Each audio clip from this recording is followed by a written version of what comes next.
Hello, నమస్తే. Welcome two times of India సమయం. This is Sangeethika and మనతో పాటు వాళ్ళున్నారు సాయి శ్రీనివాస్ రెడ్డి గారు, legal consultant from USA.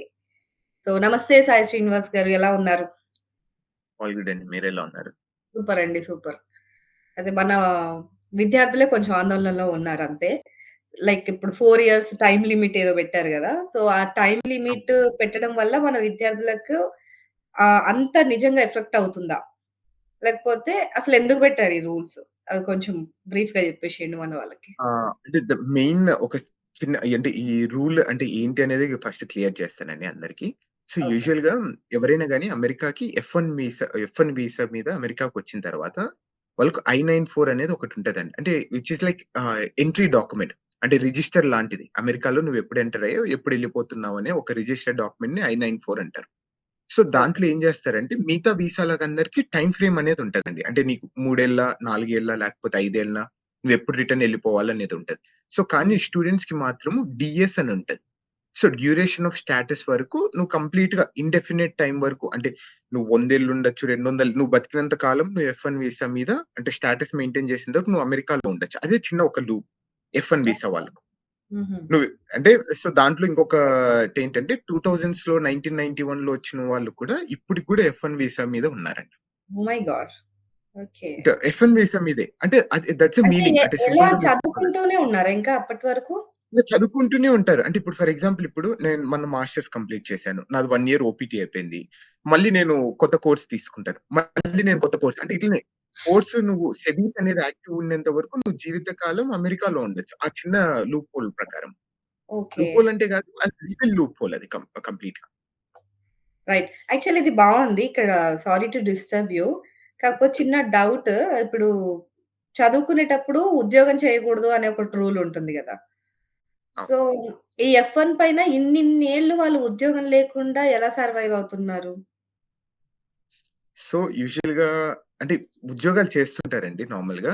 So, okay. ఏం ఇది చేస్తుంటారంటే డే వన్ యూనివర్సిటీలో. సీపీటీ కాలేజ్ యూనివర్సిటీస్ కాదు నార్మల్‌గా ఫుల్ టైమ్ జాబ్సే చేస్తుండొచ్చు వాళ్ళు. ఎందుకంటే లీగల్‌గా ఇక్కడ ఒక ప్రొవిజన్ ఉంది.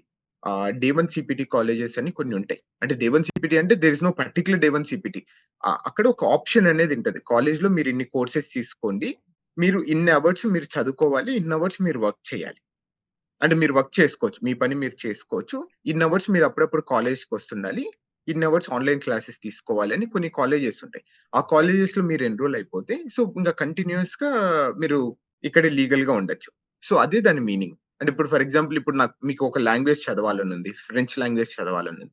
French okay. లాంగ్వేజ్ చదవాలనుకుంటే మీరు మహా అంటే రోజుకొక రోజు అంటే రోజుకొక గంట కన్నా ఎక్కువ చదవరు. సో, హ్మ్. మిగతా టైమ్ అంతా ఏం చేస్తారు? మీ జాబ్ మీరు చేసుకుంటుంటారు.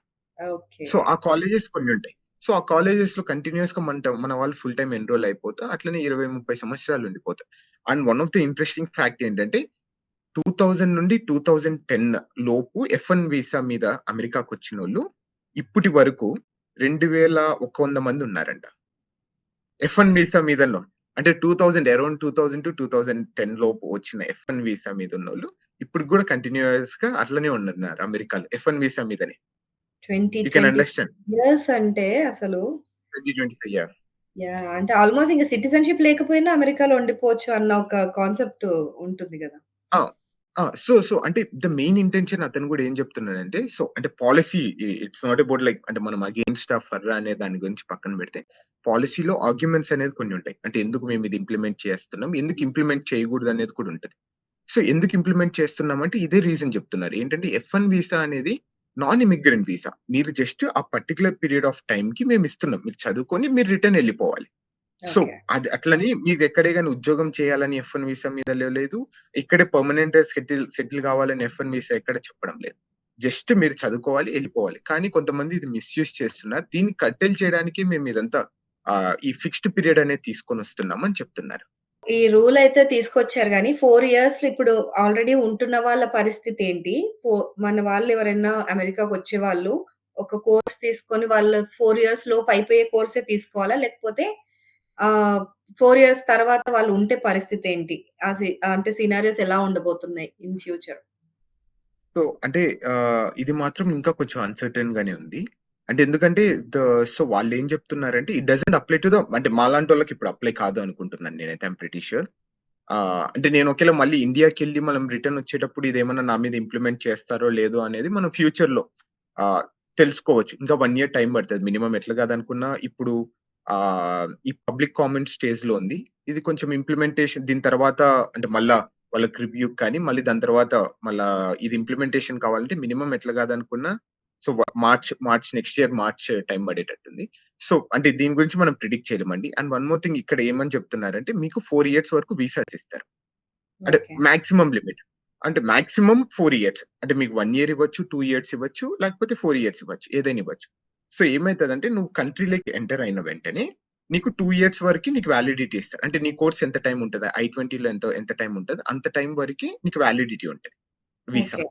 సో, దాని తర్వాత నువ్వు ఏం చేసుకోవాలంటే ప్రతిసారి ఎక్స్‌టెన్షన్ ఫైల్ చేసుకుంటుండాలి. 2 ఇయర్స్ తర్వాత ఓపీటీ అనేది ఒక 1 ఇయర్ ఓపీటీ ఉంటది. ఆ 1 ఇయర్ ఓపీటీ అప్లై చేసేటప్పుడు నువ్వు ఎక్స్‌టెన్షన్ గూడా ఫైల్ చేసుకుంటేనే నువ్వు లీగల్లీ ఈ కంట్రీలో ఉండగలవు. ఓహ్! సో, లేదా అన్‌లాఫుల్ ప్రెజెన్స్ అయిపోతుంటది. అచ్చా! ఇక్కడ, ఇక్కడ ద ప్రాబ్లమ్ ఏమొస్తదంటే చాలా మంది స్టూడెంట్స్‌కి ఇప్పుడు కొత్తగా వచ్చింటారండి.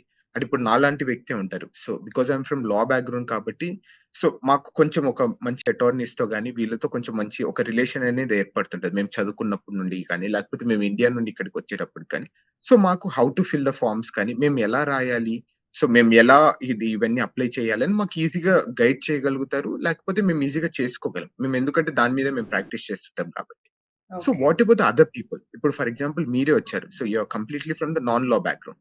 సో, మీకు ఐ-539 ఫార్మ్ అంటేనే తెలీదు. I-765 ఫార్మ్ అంటేనే తెలీదు. ఎక్స్‌టెన్షన్ ఫైల్ చేయాలి ఎలా తెలీదు. ఈఏడీ కార్డ్ అప్లై చేయాలి ఎలా తెలీదు.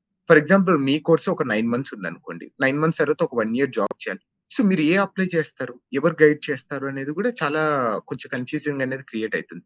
And true. మీ అందరికీ తెలుసు అంటే once you apply with the government అంటే ఈ ఇండియా అని కాదు, అమెరికా అని కాదు, ఏ దేశాల్లో అయినా గాని ఒకసారి మనం గవర్నమెంట్ దగ్గర ఒక అప్లికేషన్ పెట్టిన తర్వాత ఎన్ని నెలలు పడతాది? ఎంత ఎంత టైం పడతది? ఎంత ఖర్చయితది? అనేది మనకు తెలుసు. అవును. అంటే ఇది స్టూడెంట్స్ బేర్ చేయగలరా? అంత సేపు ఉండగలరా? లేదా? అనేది కూడా మనం ఒకసారి ఆలోచించుకోవాలి. అండ్ హ్మ్. ఇంకొకటేంటంటే ఈ రూల్‌లో ఏం చెప్పారంటే సో మామూలుగా ముందు 60 డేస్ వరకు ఇప్పుడు నాకు కాలేజ్ అయిన తర్వాత జాబ్ రాకపోతే 60 రోజుల లోపు నేను అమెరికా వదిలేసి ఎళ్ళిపోవాలి. దీన్ని 30 డేస్‌కి తీసుకొని రావడం జరిగింది. నువ్వు 30 డేస్‌లో నీకు జాబ్ లేదు. నువ్వు ఇండియా అంటే నువ్వు ఎక్స్‌టెన్షన్ అప్లై చేయలేదు అంటే నువ్వు ప్యాక్ చేసుకొని ఎళ్ళిపోవాలి. ఓహ్! సో ఇదివరకు యాహ్! నువ్వు ఎక్కువ ఎంతుండేదండి? 60 ఇదివరకు డేస్ ఉండేది. వీసా అయిపోయిన తర్వాత. ఆ! ఓకే. 60 డేస్. ఇప్పుడు 30 డేస్‌కి కట్టెలు చేశారు. రైట్. అయితే ఇప్పుడు ఇన్ని రోజులు గూడా మనకి సీపీటీ, ఓపీటీ అనే పీరియడ్స్ ఉంటాయి గదా! అంటే కోర్స్ అయిపోయింది అనంటే ఓపీటీ పీరియడ్‌లో ఉన్నారు అనేసి వింటూ ఉంటాం. అంటే ఓపీటీ అయిపోయిన తర్వాత మళ్ళీ వాళ్ళు రెన్యువల్ ప్రాసెస్‌కి వెళ్తేనే అక్కడ ఉండడానికైతే పర్మిషన్ ఉంటుంది గదా! అంటే సో మళ్ళీ ఇక్కడ ఒకవేళ ద వేరే మెయిన్ కోర్స్‌లో క్యాచ్ జాయిన్ అయినా ఇక్కడ గూడా. Yeah! So very good question. ఇక్కడ మెయిన్ క్యాచ్ ఏంటంటే సో, వీళ్ళకి నార్మల్‌గా స్టెమ్ వాళ్ళకి అంటే నార్మల్‌గా ఇక్కడ ఎంఎస్ స్టూడెంట్స్‌కి ఏమైతదంటే 2 years education, 1 hmm. Year OPT, 2 years STEM OPT ఉంటది. So, okay. అక్కడ ఏం చేస్తున్నాడంటే వాడు, మీరు ఏ పీరియడ్‌కి ఏమేం చేస్తున్నారనేది మీరు ఎక్స్‌టెన్షన్‌లో అప్లై చేయాలి. అంటే ఈ టైమ్‌లో ఇదే చేస్తున్నాం, ఈ టైమ్‌లో ఇది చేస్తున్నాం, ఈ టైమ్‌లో ఇది చేస్తున్నాం అని. చేసిన తర్వాత మీరది అయిపోయిన తర్వాత ఒకవేళ మీకు హెచ్-1బీ రాకపోయాయనుకో, మీరు ఇండియాకెళ్ళిపోవాలి.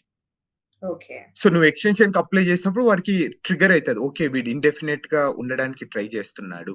సో, వీడిని ఎట్లో గట్ల ఆపేయాలని వీడు ఎక్స్‌టెన్షన్ ఆపేస్తాడు. ముందు ఏమైతున్నదంటే డీఎస్ఓస్ అనేవాళ్ళు ఉండేవాళ్ళండి. అంటే ప్రతి కాలేజ్‌కి డెసిగ్నేటెడ్ స్కూల్ ఆఫీసర్ అనేది ఒకటుంటారు. వాళ్ళే వాళ్ళకి రైట్ ఉండేది. సో, దే డోంట్ అంటే ఇక్కడ కూడా దాంట్లో ఆర్గ్యుమెంట్ అదే రాసారు.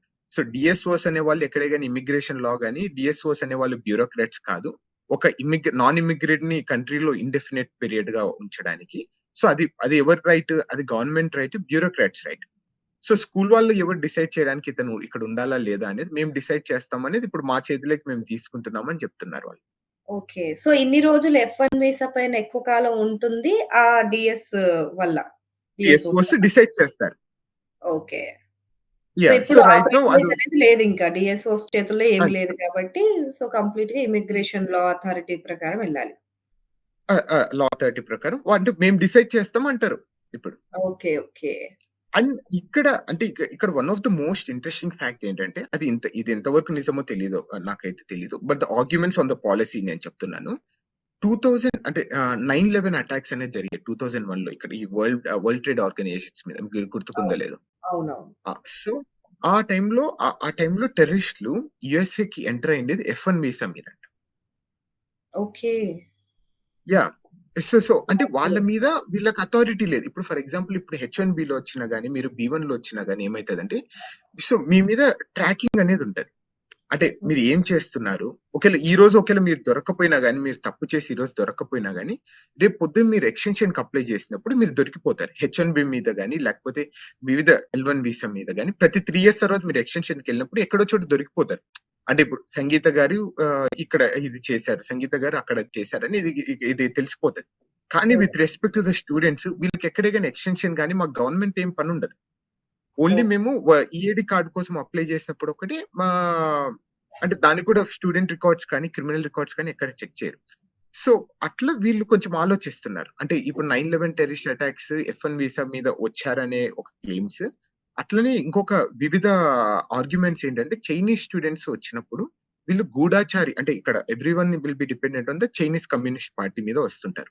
అంటే యూజువల్‌గా అక్కడ రూల్ ఏంటంటే వాళ్ళ ఇంట్లో గాని ఎవరైనా గాని తప్పకుండా చిన్నప్పటి నుండి పెద్దయిన వరకు అంటే డిగ్రీ కాలేజ్ లోపు హ్మ్. వివిధ సందర్భాలలో వాళ్ళు డైరెక్ట్ గాని, ఇండైరెక్ట్ గాని వాళ్ళు చైనా కమ్యూనిస్ట్ పార్టీకి అఫిలియేటెడ్ అయి ఉంటారు. అంటే వాళ్ళ నాయన దాంట్లోనే పనిచేయడమో, గవర్నమెంట్ ఆఫీస్‌లోనో లేకపోతే ఈ పిల్లోడు ఎక్కడన్నా స్టూడెంట్ ఆర్గనైజేషన్‌లో వర్క్ చేస్తే అక్కడున్నది ఒకే ఒక party China communist party. So, తప్పకుండా ఆ పార్టీలోనే వర్క్ చేస్తారు. మిగతా దాంట్లో చేయరు.